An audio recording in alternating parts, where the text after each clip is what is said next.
Hi, this is Jonas. Welcome to another episode of the Bonsai Wire podcast. Today I'm here with, Eric Schrader. And Andrew Robson. and we'd like to talk a little bit about the event we hosted last weekend, the Pacific Bonsai Expo. And I actually wanted to start by saying it was just about a week and a half ago, Andrew, you were driving southbound, probably on Highway 5. What was going through your mind on that drive? Yeah, I probably had the longest commute of all the organizers, but definitely not the longest commute of all the attendees. Um, yeah, it was, having all the trees loaded up in the truck and the trailer was super fun to be driving down. It was kind of weird to be driving for 12 hours, thinking about all the things that I need to do and being sitting in the truck, not being able to do any of those things. But Oh, what kind of stuff were you thinking about that needed doing on the way down? I would just set up for the show and finishing up final touches for the programs that we did and just kind of running through how I was gonna save time setting my stuff up so I could help other people and um I don't know, just overall excitement to see what the show would be like, seeing all the trees that would show up. It was a lot of excitement driving down. It always makes it a bit of a journey coming down to the expo since I have a long commute. For those listening, I think, Andrew, you had seen the venue prior to this, so it wasn't a complete mystery. Yeah, the venue wasn't a mystery. I'd been there several times and was obviously looking forward. It was in construction quite a bit when we were looking at it, so it was fun to see it kind of after most of the construction had wrapped up. But just anticipation for seeing all the trees kind of brought together. It's as an organizer, you see all these trees, on online, boards for months leading up to the event, arranging the show and everything. But it's total different feeling getting them all in the room. Yeah, actually, that's a good point. Why don't you explain actually what your role was? You mentioned the boards. Why don't you say more about that? Yeah, I mean, the show has to be set up and organized so that when people walk in the door and have a program and walk down the aisles, they have numbers that correspond to the program. And so that meant we needed to line up all the trees in a nice way, doing that all digitally, so making sure there weren't three pines next to each other, trying to space things out so that we had a nice directional tree at the end of the aisle. It's a little challenging to do digitally, but it's a fun challenge, and seeing it all kind of realized in person was really exciting. Actually, I think the Yeah. way that you did it on the software online, pretty much exactly the way that the jury used the software, it looked really good, and you could actually kind of, if you cock your head sideways, looking at the vertical rows of trees, you can actually kind of see the flow. Yeah, it's that we used an app called Trello, and that board was really helpful for both our jury for organizing things and for us just getting a feel for what the room was going to look like. So, but staring at the board for months and months on a screen, and seeing the whole jury process kind of play out, seeing all the trees walk in the room is a very different kind of experience, and everything always looks better when you see them in person, so that's always a nice surprise. And I knew that would be the case, so it was just kind of anticipation the whole drive down for the excitement of seeing all these trees kind of carted in up the ramp into the building. Now, I'm going to guess your Wednesday was a lot different, Eric. You know what's really funny about Wednesday was that I had been working since just about the beginning of October on the centerpiece in your driveway and just moving big pieces of lumber around pretty much every day. And then on Tuesday before the show, I actually finished and everything was loaded onto the truck and just sort of a rental truck and just sort of sitting there in front of your house waiting to go to the venue. So I thought to myself, oh, I better go out to the growing grounds and check on things. And so I got up on Wednesday morning and kind of went out there and looked around and I was like, oh, looks like Nikki's got everything under control. So I came home and I took a nap. And I think that was a good idea because it was starting Thursday, it got pretty brutal again. Did now, Andrew, you came down a day earlier this time than last time. Were you glad you came down earlier? Yeah, it was nice to be in the room to help kind of direct the flow of everything while Eric was getting the special display kind of set up. And it was just it made kind of setup easier. I kind of took the approach of, when you're on the airplane and they say like put your mask on before you put someone else's mask on. I was able to kind of load all my stuff in, get it kind of set aside, and then just help for the rest of the weekend. So, this time being an organizer versus last time just being an exhibitor and vendor, it was nice to get down early and kind of be able to help just manage things and get everything kind of tidied up while you guys were doing a lot of other important things. Yeah, it was nice having the extra hand. It allowed you to kind of roam around and take care of whatever needed addressing along the way. Did it come together as quickly as you thought, a little slower than you thought, or was it just kind of what you expected? It was about what I expected. Last time I showed up when all the backdrops and everything were kind of done. So I kind of knew about how long that process took by the time I showed up at the end of the day, first day last time. But no, it seemed to go pretty smoothly, and yeah, it was just kind of excitement to kind of finally piece everything together and get it all set up uh, for our attendees. I was also directing photography a lot, so we have a short window to photograph every tree for the exhibit for the book that we are going to be launching in a month or two to purchase. And Yeah, getting all the trees kind of lined up and photographed and kind of helping manage that process was kind of how my 2 days of setup kind of went. Cool. And so, Eric, how did the backdrop setup go this year? I know they looked completely different color-wise than they did 2 years ago. I'm actually not sure why the color looked different because it was the exact same fabric, but you're right. It definitely is sort of a chameleon color, apparently, because when you put it in a room with a bunch of sky and windows, it has a sort of purple color. And I remember when we first saw it, it was purple, but we were looking at it outside at that point as well because we don't have enough space to set up backdrops inside our houses. But I mean, the setup went really well. And I think that you and I had had some concerns about how well the fabric would store since we had been storing it for 2 years, but it came out of the rolls looking really good, and our volunteers did a fantastic job of getting it up onto the backdrop structures. I actually just published a blog post about some of the technical details of the backdrop structure fabrication because I had a lot of questions about it coming from various people. And I was happy to see that the system that I designed that was like kind of meant to be lots of interchangeable pieces so that it's all built out of wood. We didn't want to have to kind of number all the pieces and have them only fit together one way. So it was nice to see that it went back together without having done that a second time. And without having to personally monitor how the whole thing came together. Like the volunteers just threw it up in no small part thanks to Mike and Yuri, among others. Like it came together really well this year.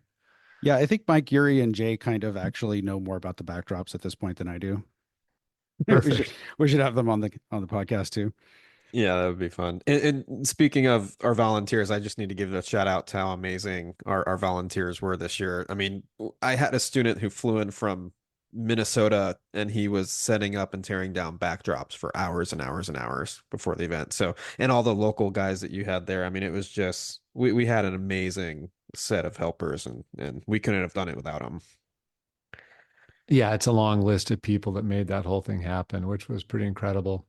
I think my favorite detail about the backdrops this year is one of our unanswered questions as of 1 week ago is how we were going to wrap up the ends of the backdrops.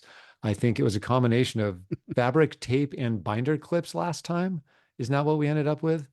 Well, I mean, the ends of the fabric runs. So the fabric runs were the correct length for the actual backdrops in 2022, but the length of the runs was shorter this time. So we had extra fabric, and I had kind of thought to myself, like, oh, I guess we're just going to have to cut it off and pin it or tape it together. And then somebody, not me, came up with a fantastic solution, which I think is what you're talking about. Yeah. It just kind of looked like they took the fabric and the end of the roll that was kind of bendable. I guess it's like a kind of looks like a pool noodle, and then so it was like the backdrops, and then it kind of looked like a drape at the end of the row with a pool noodle of backdrop fabric sitting on the ground. It looked kind of fancy. Yeah. Who knew that just excess fabric would happen to not only not get in the way, but actually look as if it was an intentionally fancy flourish on the ends of backdrops. That was a fortuitous happenstance. Yeah, it worked out pretty nicely. And for those of you listening, I did put list the source of the fabric that we used, both for the backdrops and the extra large table coverings, which is the same type of fabric, just different colors. And it's fantastic stuff. I mean, I can't say enough good things about it. Yeah, I love how it just stretches so nicely and you just don't get any wrinkles or any kind of divots in the back. It lets you really focus on the trees, which is I think what we all like. And that was the point. Yeah. And the Expo miracle was that, as Eric mentioned, after 2 years of not looking at it, we didn't even check it ahead of the show. Yeah, yeah, it We pretty just much opened it up for the first time since it had been at the Bridge Yard, and oh, whew, it looks okay. yeah, we got lucky on that one. I mean, my hypothesis was that it's all plastic. So what can actually happen? And, it's plastic wrapped up in plastic, kept dry. So it's got to be fine. But, you know, you never know what's going to happen. And they weren't all dry. That was the other thing we were concerned about. But yeah, that worked out really well. Yeah.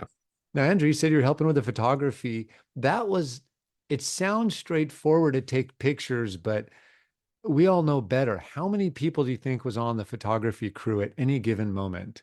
I mean, we had at least 6 to 10 And that people. was all day Thursday and half a day Half a day Friday. Friday. Yeah. I mean, by the end of day Thursday, I think it was amazing. We got like 45 trees photographed out of 74. So it made Friday a lot easier. But, that was our priority going into the event was we knew that was the one thing that had like a ticking clock. And so we had to, get a good system going. So we had great volunteers to help with that. We got the trees all lined up and staged, and we had kind of a nice steady line so that David, our photographer, was just, working just nonstop, and we were just feeding him, tree after tree after tree for photography. I thought it was kind of interesting because there was literally a line of exhibitors like Yeah. Yeah. around it. Like, I mean, there were staging tables where we had like 10 extra tables for the exhibitors to prep their trees for the photos, and then the exhibitors were just standing there talking to each other with the trees on carts, waiting for their turn. Yeah, yeah, it worked out really well. And we added a new complication this year with a 3D scanning of every tree. So it was kind of nice because while people were standing in line waiting for photography, they were able to get their tree kind of scanned as well. So there was kind of a double dipping kind of thing going on. Um, but yeah, it worked really smoothly. I think we kept David busy the entire time, which is exactly what we needed to get all the trees photographed before judging. And so we have to keep in mind. So as the show gets bigger over the years, We need more. Yeah, we might need another setup day or something to or a second David to really help with that. You know how exactly. they solve that in the commercial photography world is they have two photo sets and one Yep. photographer going back and forth, but that requires Yeah. a lot of lights. So it just popped into my head that instead of having those two stage segments static, we should just have two separate stages on wheels and we roll one into the photo set and then roll the other one out. So there isn't all this time setting up the exhibit. Anyway, we can come back to that later. Yeah, exactly. There's a little optimizations there, but it only occurred to me, wait a minute, we finished with an hour and a half or so, two shows in a row, but as the show gets bigger, that actually Yeah. could complicate things pretty quickly. Yeah, we I need to actually keep that in the mind. the biggest relief valve I actually think is just getting started earlier on Saturday or on Thursday. It takes so long to like, oh, we need a chair, we need, the surface, we need the backdrop set up, and it's all of a sudden it's noon before you actually start shooting. Yeah, I think I got into the building at 8:30 or 9 o'clock, and I don't think we were shooting until noon, basically. Noon, yeah. Yeah. So It took that long just to get all the materials on site, unpacked and set up, that's which is right. what happened last time. Now, were any of the trees too big to shoot? I knew a couple of those trees were just absolutely mammoth four-person affairs. I think David planned for that this time, and so we had a huge, huge, huge backdrop, which I think helped a lot. I think the bald cypress was kind of pushing it a little bit, but most things worked out okay. That would be the bald cypress from the Huntington Garden down in Southern California. It was probably by far the heaviest tree in the exhibit. Yeah, it's about 5 feet tall by 5 feet wide. It was a big, big, heavy tree. And it required a extra large hydraulic cart to move it around. Yeah. Yeah, thank you, Sam, if you're listening. Now, Andrew also mentioned that the trees were getting scanned on their way. And so one of our event photographers, Aaron Kupferman, did 3D scans of every single tree in the exhibit.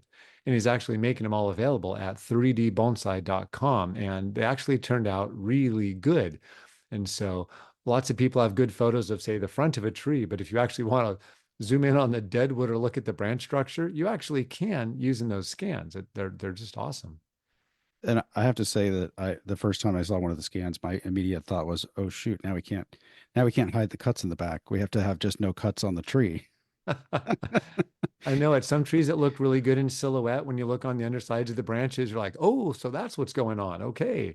And so it's kind of cool because it's holding all of our feet to the fire a little bit more in terms of quality inside and out.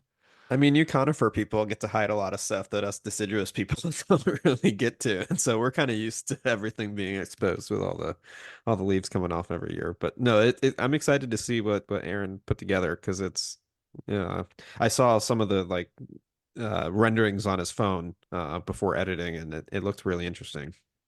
I think it's just a great resource for studying branch structure, if nothing else. I mean, it's Yeah. really difficult. I remember when I was a beginner just trying to study branch structure, and you look at photographs and you look at videos and you still can't really understand the branch structure. So those 3D scans are, I think, much more valuable for that particular aspect. It's easy enough to understand, the shape of a trunk, but if you really want to understand branch structure, it's a little bit harder to see it. Exactly. So that gets us up through. So the setup went pretty well. And then the show setting just kind of took care of itself. We told the exhibitors where their slot was on the tables. And for the most part, they just went to their spot, set up their displays. Did either of you have to help much with other displays, or did it seem like everyone was pretty independently working to create their final presentation? I think it went pretty well. After people got their tree photographed, they were able to kind of take it right to their display space and kind of get it set up. So I think that went pretty smoothly. They kind of got their tree photographed and then went and kind of compiled their display in their set 6 or 8 foot space. Yeah, and because there's no questions about where it's going due to the, setting all the trees in advance for the purposes of the program, you just say you're number 27 and there's a sticky note on the tables that says number 27. I know for me, one of the top things I wanted when we very first started talking about the expo several years ago, the idea was to have people be perfectly responsible for their setup. Like no one else would be there to kind of do it for them. No one would be there to kind of help out or collaboratively do it at the last minute. Of course, everyone is free to join in and help, but the idea is that by making people responsible for the entirety of their 6 foot or 8 foot space, then that just forces more people to think through more aspects of the setup. And it also removes an administrative burden from us to figure out how to set up everyone's displays for them. So I've been really happy with how that's been coming together. And I think people, the exhibitors, have really enjoyed starting to think through display questions, reach out with questions for feedback along the way, and ended up putting together some really neat displays. I have somebody to thank for, looking after my trees. Maybe that was Andrew, because I was so busy building the centerpiece that I could barely pay attention to the photography this year. I didn't do it, so we have a mysterious honorary person we need to thank for that. Oh, I think it was Alex. Okay. Well, and so that gets us up to the marvel that was Friday evening. So, um, Eric, describe what happened Friday evening and what greeted people as they walked into the venue at 5 p.m. on Friday. Well, I have to say, a good portion of the people that were scheduled to be there on Friday were already there because that was all of the exhibitors as well as us as organizers and some of the volunteers who played critical roles for us leading up to the expo. But apart from that, we had all of our supporters, all the sponsors for all the people that sponsored the awards, as well as other sponsors, donors at the $250 level and above. And it ended up being a really fun kind of low key party atmosphere where there was catered food and a little bit of drinks for those people that wanted them, and people walked in and they got to see the first of the exhibit actually being completely put together. And I think we only finished it maybe like an hour before they started walking in. And in the interim, the exhibitors were busy doing the judging for the show. But I mean, by 5 o'clock, I actually had to kind of stop what I was doing because I had a bunch of details I was trying to iron out. And then I was like, nope, it's time to stop. We got to get everything ready for the party. So I stopped and we just sort of got the awards ready, got the stage ready, and had people coming in and hanging out. It was really fun to talk to everybody. Yeah, Andrew, did you get a lot of good feedback about how it went Friday night from the attendee perspective? Yeah, I loved Friday night. It was a great way to celebrate, the three important groups of people that put the expo on, people who help volunteer for us, our exhibitors who bring the trees to make this whole thing happen, and our donors who have donated to our newly formed nonprofit to help us do this again and again the next several years. So it was nice to be able to enjoy the exhibit in a really fun atmosphere without having the burden of shopping or us being at our vendor tables or checking tickets in or anything. It was nice to just be in the room with a lot of these special people and just enjoy the show before the craziness of Saturday morning. Yeah, one thing I noticed is that people were more willing to take the time and have more in-depth conversations on Friday night. So it was an opportunity Yeah. to get to know exhibitors you didn't know as well, or their spouses, or whoever, or their kids, whoever happened to be there in a way that was just not totally possible given all the interruptions over the weekend. Yeah, I think we're gonna even if it's a different version of Friday night, I think a Friday night thing is always gonna have to be a part of the expo moving forward. It was just a nice kind of welcoming celebration for all those special people. Yeah, I feel the same way. Yeah, and it allows us as organizers to have fewer, at least, emergency slash urgent things to do for at least a couple hours. Yeah, that's right. It Although was. And Jonas so, still had to deal with the scoring. yeah, exactly. So it was all just work for me the same. But but I did get a chance to talk to folks, and that's when it was fun, hanging out with, say, Christian's whole family, or talking to the a lot of the exhibitors. They were just, it was, I noticed that the exhibitors had trouble wiping the smiles off their faces Friday night, and I think Yeah. a lot of them were happy, especially the first time exhibitors were just so darn happy to be there. It's like they felt like they were at the right spot at the right time and were really just happy to be part of the whole thing. Yeah, I think the three of us have all been to other shows where you, as an exhibitor, you don't necessarily feel like a MVP, and to be able to give our exhibitors that kind of MVP experience on Friday, I thought was really special and a nice way to kind of thank them for all the work that they do for us to make the show happen. Now we that party happened at night, and so the show is under kind of one set of lighting instructions. And on the next morning, we all woke up to glorious blue skies, some amazing rays of sunshine, and Eric, four visitors who had showed up early and streamed straight in. What is the first thing that greeted people who walked into the venue? When I got there at 8 o'clock, I mean, so the doors officially opened at 9. I think we actually this time managed to get the majority of the ticket holders in a few minutes before that. And but starting at about 8 o'clock, the sun came straight in through the bank of east-facing windows and was actually shining onto the far wall of the entire space.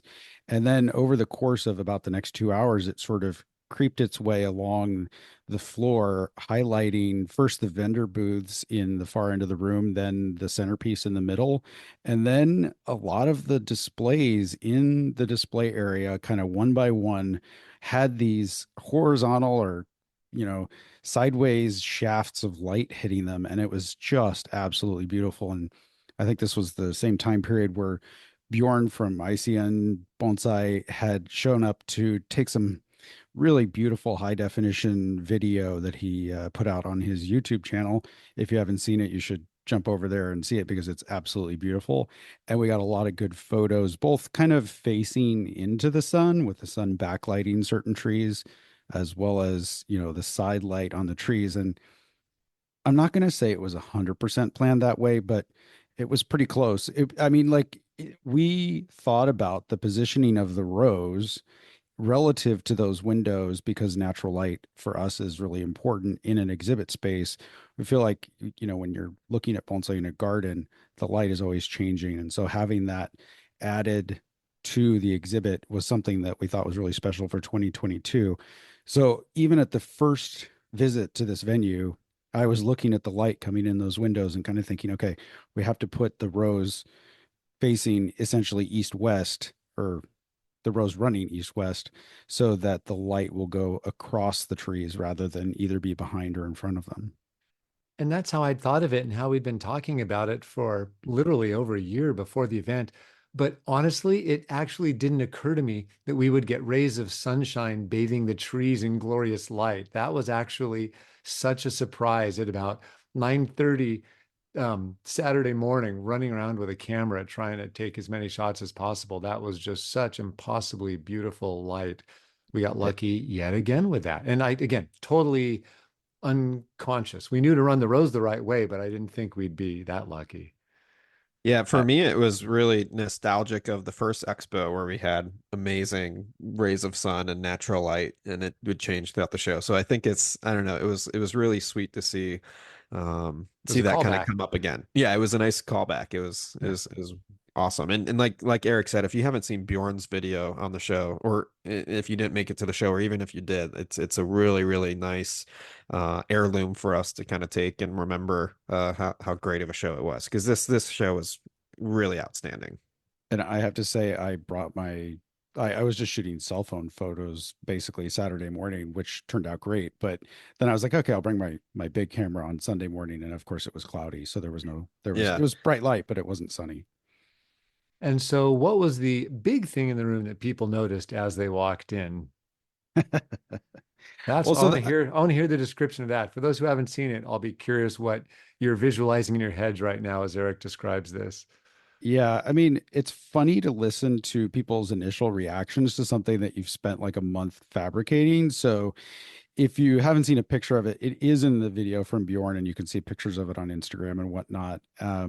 It's essentially the centerpiece for this year was a wooden structure created in the Japanese carpentry style, so all wood joinery, no nails or screws or anything. And the structure had three intersecting spaces, all rectangular in nature. And there was one space sitting on the ground that kind of anchored the piece on the left side from the entrance that represented the community. And then the second square was about the same size on the right side, kind of floating about 18 inches off the ground, suspended by the first square that represented nature, and it had a buckeye branch suspended inside of it. And then there was a taller rectangular space going vertically that represented time. And in the center of those three things was a coastal redwood, formal upright coastal redwood. So it made a really interesting, non-conventional display. And the idea was there was a lot of thinking behind it. And Jonas and I talked through many of the different aspects of it. But in the end, it's something that makes you move your head around, makes you think about scale on bonsai, makes you think about what really goes into those three major groupings of things that make a really high quality bonsai happen. And that's what it was all about. It also did something to the room because it gave everyone a touch point that connected you back to the middle of the whole place, which is also kind of symbolic the way you've described it, and that it's right in the middle of the room between the exhibit and the vendor area. And wherever you were, if you were looking over a backdrop or over a vendor table, you could see the structure. And so you always kind of knew where you were, and it kind of helped keep your vision inside the exhibit as opposed to just, wandering off into the far corners of the space. Yeah, I mean, it's like one of the things that always comes to my mind when thinking about high level shows is that we spend a lot of time following the Japanese aesthetic, which is very long tradition, wisely thought out, and not something to be discarded. But it's also something to take it and explore it in different ways, and that's usually what I'm trying to do with non-traditional displays. Done with traditional Japanese joinery and no actual hardware that actually held it all together. This was a fully slotted, fitted wood held in place structure with no hardware whatsoever that we know of anyway. Nope, there was no hardware. I thought it for a little while that I might have to use some timber screws, but it ended up working out well with just mortise and tenon and some walnut pins to hold the keyholes in place. So the whole structure, it would kind of, if you take the keys out, it would kind of wobble, but then it stiffens right up, just like something that's been glued together once the keys are in. It made it feel like an expo having a giant structure in the middle of the room like that. I don't We're know. already like baking in scissor lifts and gray dolls for the next expo's got to go in the budget because if it's a big space, we know you're going to put something big in there.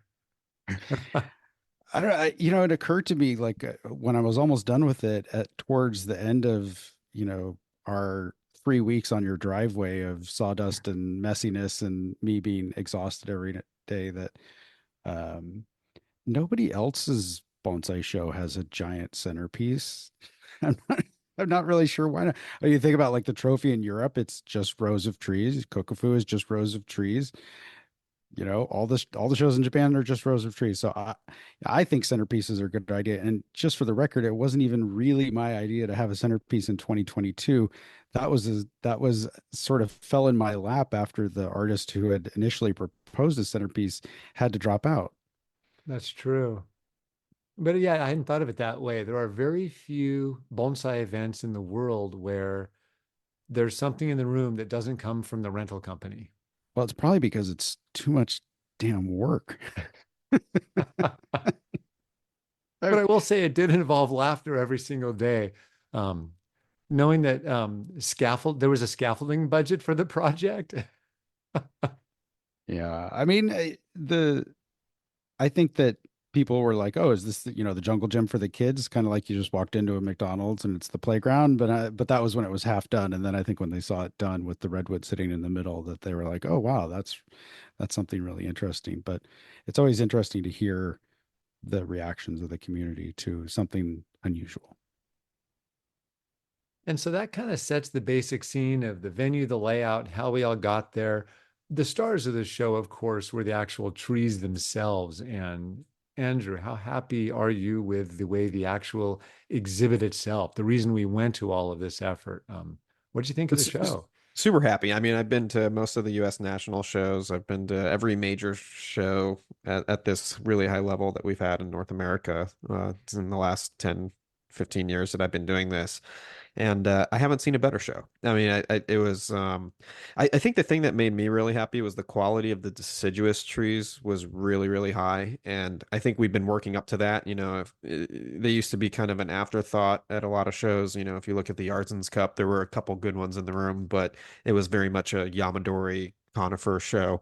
And I think seeing so many great broadleaf deciduous and even some nice broadleaf evergreens. It kind of felt very balanced in a way that a lot of the shows that I haven't seen were. And just to have so many amazing, I mean, there was probably the best red maple bonsai, Acer rubrum of its species, the best cork elm of its species, the best, there's so many amazing trees in the room that we got to share with all of our attendees that I think made the exhibit just super, super special.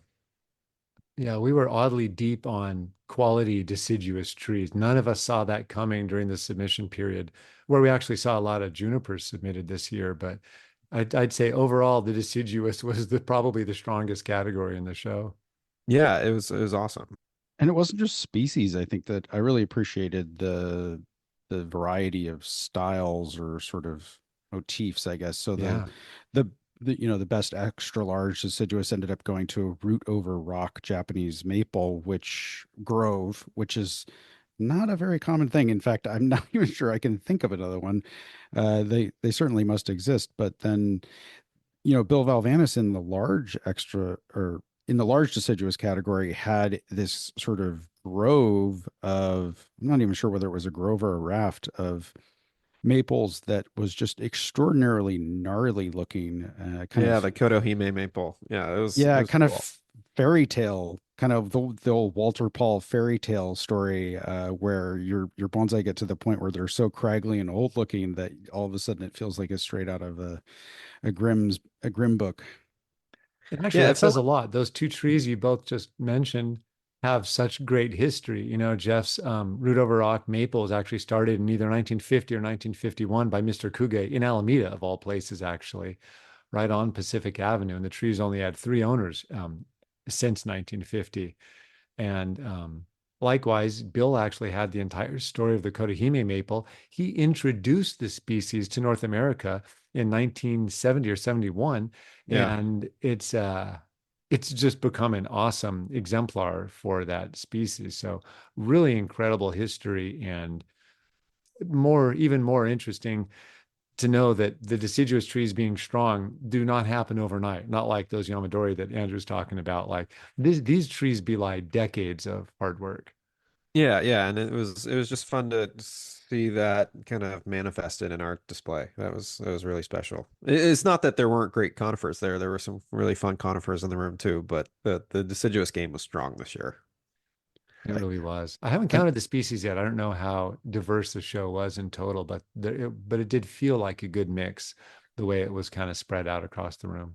Yeah, Also, yeah, probably the best Korean hornbeam in North America. I mean, yeah, that yeah. I remember seeing the trees come into the submission process and just thinking to myself, like, wow, these deciduous trees are going to blow the conifers out of the room. And then we ended up having a nice show with all kinds of good stuff. But Yeah, yeah, no, the conifers were Yeah, great. it felt yeah. really good. And I that's mean, actually speaking, something that we're looking at doing differently for the future is maybe changing, likely simplifying the categories. But there's so many different ways we might go. But I do see that there will be at least some modification to how we're approaching categories in the future. Full no comments on that. yeah. I actually don't know where you're headed. So, I mean, like, I don't know what to say. That's totally fair. Um, what else struck you about the exhibit, Eric? Any total standouts? I mean, apart from the quality of the trees being really good, I was also very happy to see that our exhibitors have kind of gone down that rabbit hole, I guess you want to call it, of making sure that their containers match the quality of the trees and making sure that the stands match the quality of the container and the trees. And so it was this year I saw the vast majority of the trees having really good containers and really good stands. And so I had some conversations with students and I said, listen, take your time, go walk around the room and look at all the trees, appreciate the trees, then walk around and look at just all of the containers, all the pots, and kind of think about the different shapes and qualities of those, and then walk around the room and look at all the stands and think about these things, and then do some comparisons. And each time you walk around the room, you're going to learn something a little bit different in paying attention to those different pieces of the displays. Yeah, I thought the overall displays this year were much, much better. And I think just overall tree quality too. It seemed like we took a nice step or two forwards. Just everything was elevated from the last show. And we even got a note from our friend David DeGroat, who very kindly said, it feels like now American bonsai is really fully realized and matured and kind of ripping with some strength. So it definitely felt like that when you walk through the exhibit. It felt like, we're on a really good trajectory from 2 years ago and you know, we're excited to carry that forward to the third expo. Definitely. Um, yeah, it felt good to see. It felt like there were a few, it's not a giant show. And so it felt like there were a few missing categories last time, and we checked a few more boxes this time. As the years go by, we hope to grow the event, and it's just more fun to see more shapes, styles, and different approaches and perspectives represented. I think part of that is we had a really strong showing from the middle of the country with the trees that Todd Schlafer and some of the middle America exhibitors brought. We had trees from Texas, of course, you'd mentioned New York, but it it really makes a difference when you get that little bit of geographic distribution, and I think it really makes the room that much more interesting. It is Yeah, really it's interesting to see sorry, Andrew, the different types of trees coming from different locations. Like we had a bunch of mountain hemlocks in the room. They all came from Oregon, Washington State, and maybe even one from Canada. But the point being that those are not easy to grow in Central California or Southern California or even, well, the Bay Area, I guess some people call it Northern California. But and then to your point, Jonas, about Todd's trees, there's not a lot of people growing ponderosa pines and other high mountain trees here in the Bay Area. So getting that diversity in from different regions, different climates, just across just the Western US is pretty fun to see a show that you wouldn't see locally. Yeah, and I think that's one of the great things about the links to which the exhibitors go to make that possible. And that's why we're so appreciative of all that energy. Now, when people were taking a break from the exhibit, they were running out to see some programs. And Andrew was the one who coordinated demonstrations and presentations. And I know that even between the three of us, we weren't able to catch all of them. But Andrew, tell us about some of the ones that you caught and Yeah, or participated in. yeah. It was. I thought the programs were really fun. We had a great team from the East Bay Bonsai Society, Addison, Freddie, and a few other people who kind of helped us run the programs. And yeah, we kind of had the idea as organizers, look, every meaningful bonsai professional on the West Coast is going to be at the event in the room. And how great would it be to kind of take advantage of that and use all of these people who care about the community to do some teaching and education while they're at the show. So we had, pretty much every big name in bonsai there doing something special. So Bill Valvinus did a program on traditional, aesthetics in bonsai. David DeGroat did a program on bonsai design. We had a few mini programs with Julian Sy, Carmen, and Adam Toth to do some fun little topics. We had a great demo to kick off both days with Sam Tan and Mike Costello the first day, and then Todd Schlafer and myself the second day. We even had our two potters who flew all the way from Japan to vend at the Expo Kakuzan and Eco, give a really great question answer session for a bunch of the potters who were attending the show, and just other ceramic curious people. So it was really really fun. We had 150 or 200 chairs up in the program room, and there were always at least 100 people up there learning from all of this great talent that we happen to have in the room. How did your demo go? It was fun.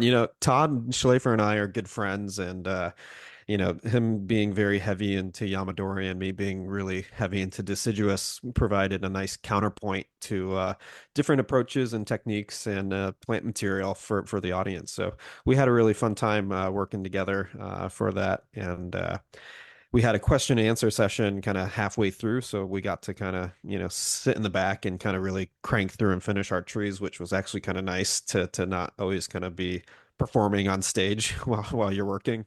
But no, it was great. I thought both trees turned out phenomenally well, and we had a really fun time doing that together. Were the questions you got during that Q&A more beginner-oriented questions, or were they more advanced people questions? They were more advanced people questions, and they were Oh, really, neat. really great questions. There were a lot of people who I think Todd and I had a bunch of students that were sitting in the room, and there's just a lot of fun people kind of there to take it in and kind of enjoy the development process of a bonsai in front of them. Neat. Now, I haven't heard a lot about the growers session, Eric. How did that turn out? I think it was really fun. I mean, it was kind of lighthearted. You get four people sitting up on the stage, like with no visuals, and people just sort of asking us questions. So we kind of did an intro, so everybody in the room knew who the four of us were, and that was me and Dylan Ferreira of Cedar Rose Nursery, John Eads of Left Coast Bonsai, and Ed Imholt of Copper Creek Bonsai. And so the four of us are all sort of, I'm not going to say giant scale growers. It sort of varies across it, but we're very serious about what we do. And so each having a little bit different background and a little bit different sort of expertise, we fielded a lot of questions about growing specifically and tried to keep it focused on some of the differences between growing and refinement, because so much of bonsai education is aimed just at, okay, you already have a trunk and nabari, and now it's just your job is to make some branches. So the growers were trying to sort of convince, maybe that's not the right word, but educate the audience about how to make good trunks in nabari, and how to set it up so that if you sell a piece of material, that the people who get it from you are really successful as quickly as possible. It felt like a decent number of trees in the exhibit actually had been grown from scratch. I know between the three of us, that represents at least three trees that were more or less grown from scratch, just among the three of us. Yeah, that's right. My white chochabai grew from basically 1 inch stubs. And Eric, you grew your trident exposed root from scratch, right? Yep, it was 18 years from seed to the PBE, and I'm not going to say that I could replicate that. I think when in my younger years I was a little bit more laser focused on fewer trees than I am right now, but yeah, I mean, developing trees from scratch is a doable thing. You just have to get the techniques down and be really curious about things and say, "Oh, well, what if I do this or what if I do that?" And my the secondary tree in my Trident display was also sort of developed from scratch. It was just like an urban Yamadori trunk that I put a graft on and then basically turned into a little Shohin juniper. So these are the the growers that were on the panel really were focused on different things because Dylan does almost all deciduous, ground growing deciduous trunk material, and he does a really good job of it. And then Ed's mostly focused on junipers and pines, and John's kind of a little bit more broad, and so am I. So So, Jonas, you did a program as well on evaluation. How did that go? It went well. It was fun. It was a mix of some fairly new people and a lot of people that I knew from all over the country. So it was a good mix of folks. And so I got some very challenging questions, which always makes it more interesting because the topic of evaluation is broad. And, the better the questions are, the more interesting it is. But the kind of main point in doing an evaluation talk at an event like this is so that people have fresh perspective as they head back downstairs to look at the exhibit again and can start thinking about, what framework or what perspective they want to approach how they interact with the show. I find it really interesting to study the trees whenever I visit gardens or exhibits. And I figure the more ways in which people can, or the more deeply or broadly they can think about what they're looking at, the more interesting the experience and ultimately the more educational it is for them. Yeah, I was really happy with how the programs went this year. I think we definitely, if we have space for it, it's a great thing to do in the future, and it seems like people got a lot out of it. So I was really thankful to our team who helped run it and all of our program people who kind of donated their time to our nonprofit organization to kind of um, help get that going and share a bunch of education with everybody who loves bonsai and was in the room. Yeah, that was super generous of every last participant to take part of that. We didn't charge extra for the presentations. We wanted it to just be something for everyone to enjoy who attended the event, and it worked out just kind of as we had hoped. The other big goal was we wanted to kind of spread people out throughout the facility to make sure that nothing was overcrowded or uncomfortable while people were enjoying the trees, and that also worked out kind of as expected. Now, did either of you, probably not, get over to the bonsai garden at Lake Merritt over the course of the weekend? I did not know. I didn't, but it was nice that we had a shuttle to kind of send people over that direction. Yeah, And I I think we were all chained to whatever we were working on, but I do know a lot of people made it over there, and we were so appreciative of the folks at the garden for not only sponsoring that shuttle, but they put an extraordinary amount of effort into getting the trees in shape. I was there just before the event, and they had pretty much worked on every last tree in the collection and on the garden itself to make sure everything was in tip-top shape for all the visitors. And they did a fantastic job. I think it just dovetails really nicely to have a high level bonsai show so close to one of the public gardens that's open all the time because yeah, it's just good synergy. And now, speaking of other things to do at the event, did either of you have much time for shopping and get to check out any of the 50 plus vendors that were filling up the hall? Yeah, there were a lot of vendors there. It I, was it was it was awesome.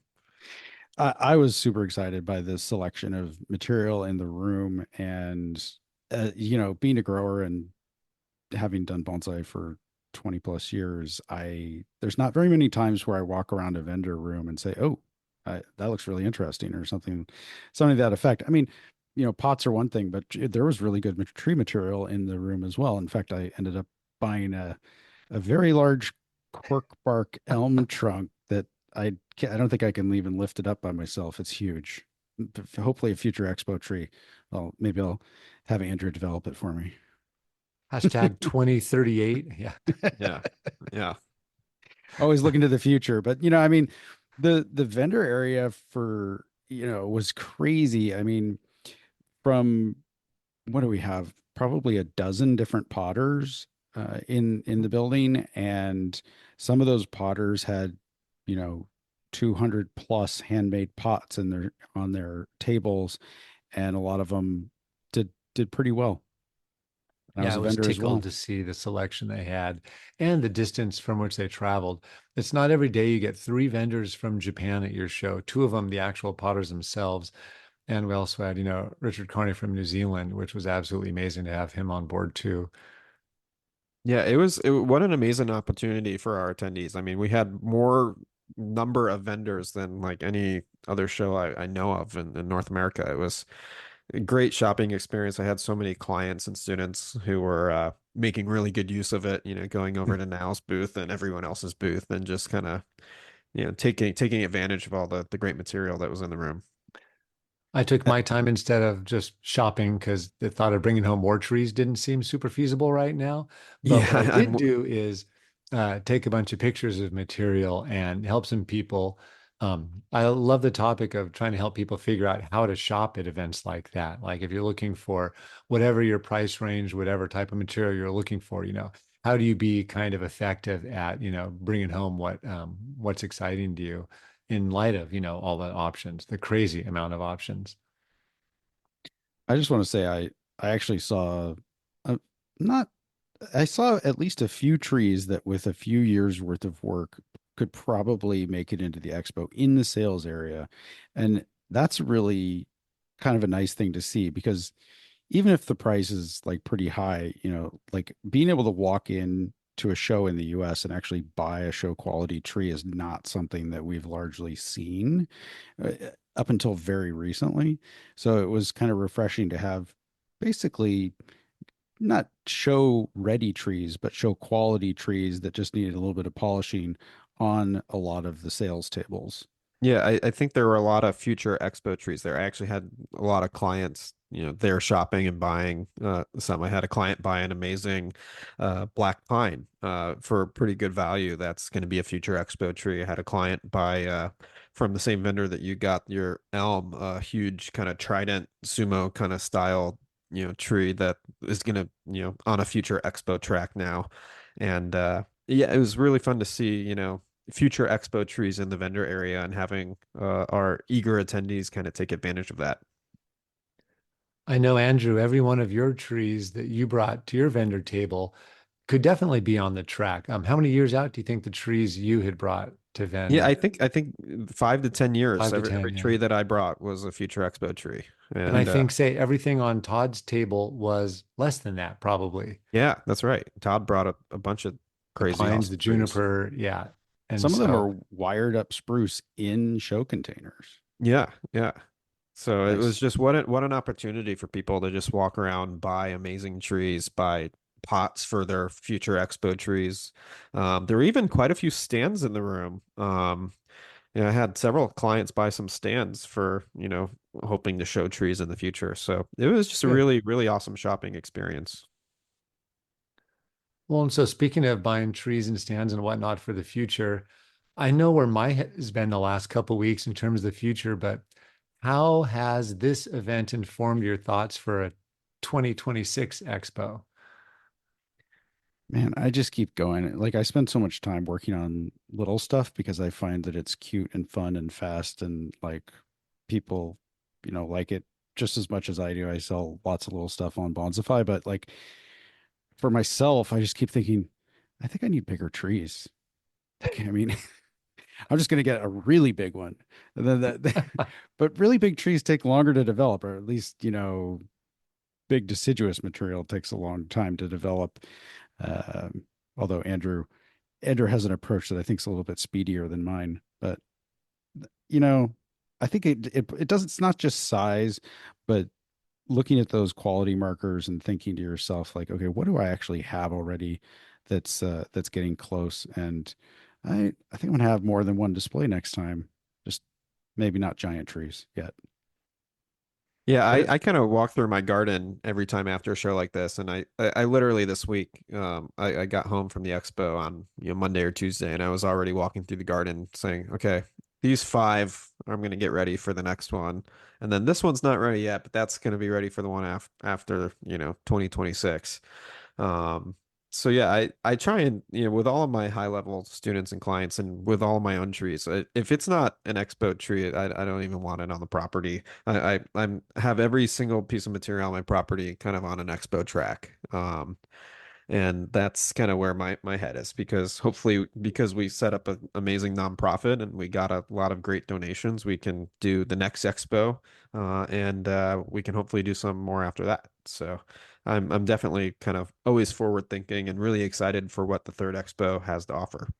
And on that note, I can say that although a lot of stuff's still in flux, the early returns are showing that we were wildly successful in our goals in terms of getting people to participate, both as attendees as well as from the fundraising perspective. And so, thanks to the community support, we're in an awesome position right now, just miles ahead of where we were a year ago, let alone 2, 3 years ago. And so, we're incredibly appreciative of that. And now the pressure is really on for us to figure out, ooh, what fun stuff can we do for the next event? Yeah, I know we've all kind of talked about it, but it seems like this was just kind of Expo 1.2, if the first one was Expo 1. And so I think the next one we all want to do something kind of totally sideways and different. And I don't think any of us know what that looks like or means yet, but I'm really excited to kind of turn things upside down and shake it up a little bit. I think it's some of this, like, so, just in the last week, we've been talking about or having various conversations about changing things up. And we talked about this after the expo in 2022 to a certain extent, but with, certain uncertainties, it's easier to kind of repeat what you've done already than it is to forge ahead and do something completely different, right out of or the second time, I guess not the first time, but, I would, I'm so open to doing like a completely different format show. It's just a matter of it gets down to the very boring, details of like, okay, is that building big enough? And are there enough parking spaces? And can we get carts in and out of it? Because if that's not the case, then it's really hard to put on a bonsai show. And I think the probably my number one takeaway is as awesome as the quality was, I kept walking through the exhibit and seeing opportunities for how small tweaks to a lot of the trees in the room will make them radically better in a relatively short amount of time. And so I want to really keep pushing on the quality of the trees, whatever the format of the show and whatever we come up with in terms of a venue. I think that we're on a pretty solid trajectory, just knowing how much opportunity there is for improvement. I'm thrilled with where we landed for this year's event. And I think there's just so much more upside potential in terms of what we can expect out of the quality. The again, probably just about every single tree in the room, I think, could benefit from just a small amount of work. The next 2 years, I think every one of those trees will keep getting better. I don't see trees showing up at their peak yet. And that to me makes me incredibly optimistic for future events. I think as new trees come online and as we keep polishing and learning how to do better and better refinement, that I think we have some bright shows ahead of us.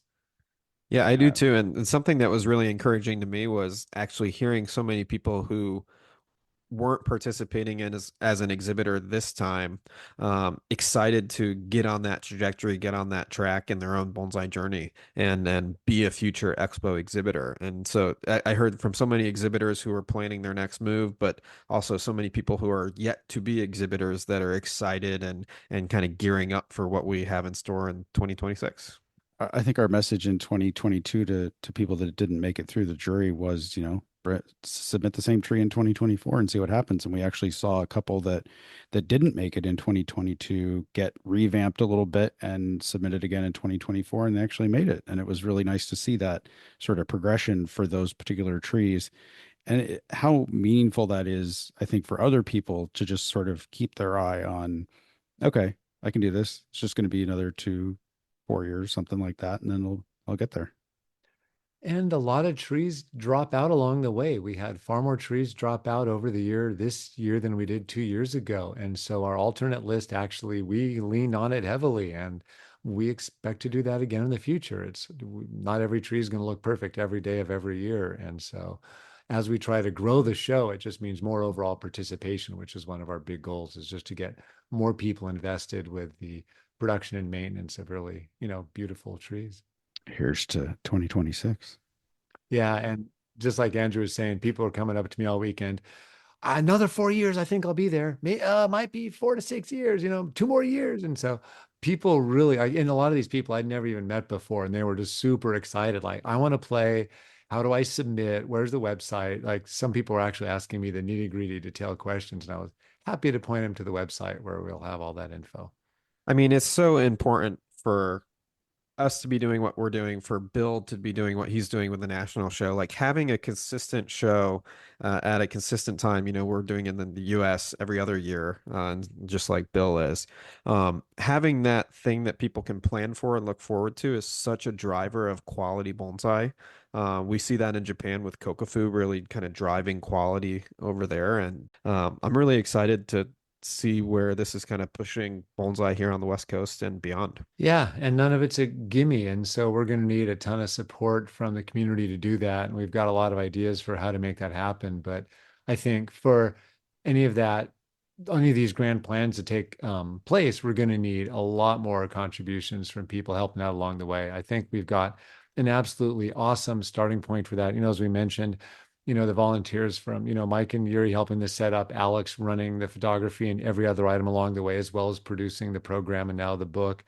Mark and CJ helping with security and thinking through everything we missed. Helen for doing an awesome job registering everyone. Lisa and Bev for making sure the front desk ran smoothly.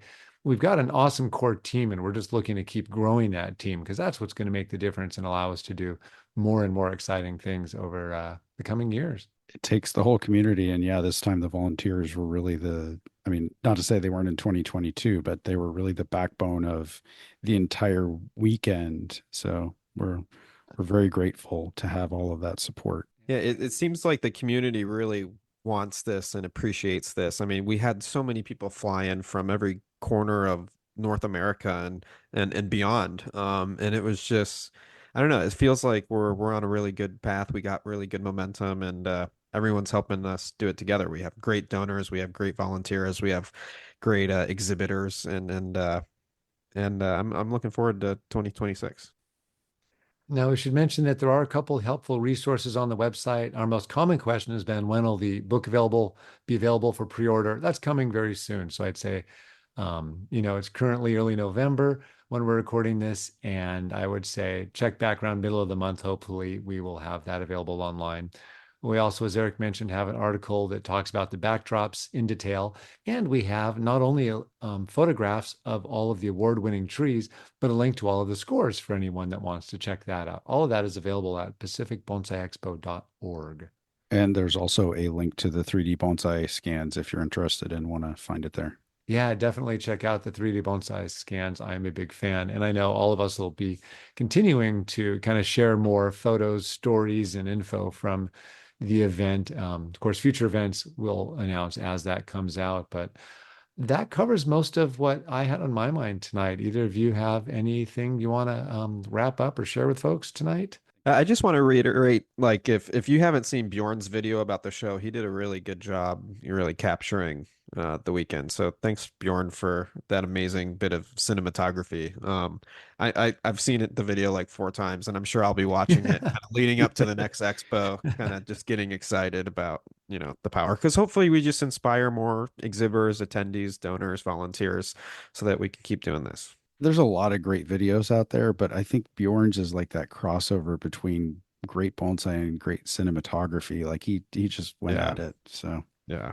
Yeah. Thank you. And then everyone else who's made videos, you have all kinds of choices to choose from for walkthroughs. You can Tom's Bonsai Baikoen video series has been absolutely amazing. And then everyone from Ben B. Seattle to Patricia to Aki all have awesome videos out there. So I think we're much better represented than we were 2 years ago online. So a lot of fun ways to check out what went down last week. Yeah, and I think we'll have most of that as it comes in and gets processed posted on the pacificbonsaiexpo.org website. So you can check it out there. Well, cool. Thanks so much for chatting. Thank you. We'll see you in 2026.